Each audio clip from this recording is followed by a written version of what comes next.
చిల్లు ముంతలు దొంగిలించేటువంటి సోమిరెడ్డి లాంటి వాడు రావాల్సి వచ్చింది. అది కదా నా బాధ. వీడు చిల్లు ముంతలు దొంగిలించేవాడు అయిపోతే వీడు చిల్లు ముంతలు దొంగిలించే సోమిరెడ్డి మీకు మాట్లాడేవాడా? అంతకన్నా దౌర్భాగ్యం మీ పార్టీలో మాట్లాడేవాడు లేడా? కాబట్టి ఆ స్థితికి మీరు దిగజారిపోయారు.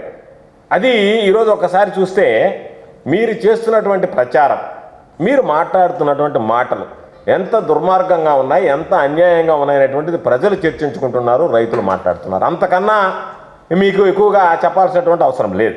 పాప నేను మాట్లాడిచ్చాడు సోమిరెడ్డి చేత, ఆయన ఎగిరి చిల్లి మంతలు దొంగలిచ్చేవాడి చేత ఏదేదో ఎగిరించి మాట్లాడాడు.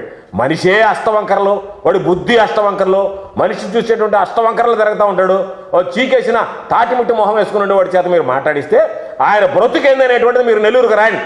మీకు ధైర్యం ఉంటే వచ్చి నెల్లూరులో ఇరిగేషన్లో రైతుల మీద ఎంతమంది దోచుకున్నాడో వాళ్ళు అడ్డం పెట్టనేది తెలుసుకోండి. అట్లాంటి వాడు మాట్లాడేది నీతి మాలినోడి చేత మాట్లాడితే దూరం క్రెడిబిలిటీ ఉన్నవాడి చేత మాట్లాడించండా?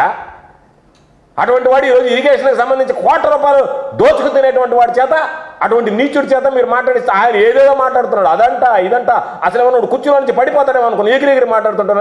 వీడు పలం కండలేదు ఒంటి మీద, వీడు మాట్లాడుతున్నాడు ఎంత ఎగిరి మాట్లాడుతున్నాడు అని చెప్పి అట్టోడి చేత మాట్లాడిచ్చేదే. అట్టోడా మాట్లాడేది వ్యవసాయం గురించే.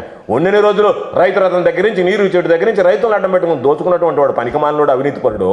అట్టోడిని తీసుకెళ్ళి మీరు ఏదేదో మాట్లాడిచ్చి జగన్మోహన్ రెడ్డి గారి మీద బురద చల్లడానికి అటువంటి బలహీనున్నా అటువంటి వాడిని ప్రయోగించేదే. చీ కొడుతున్నారు, వస్తున్నారు జనాలు. మీరు ఒకసారి ఆయన కామెంట్స్ కింద చూడండి.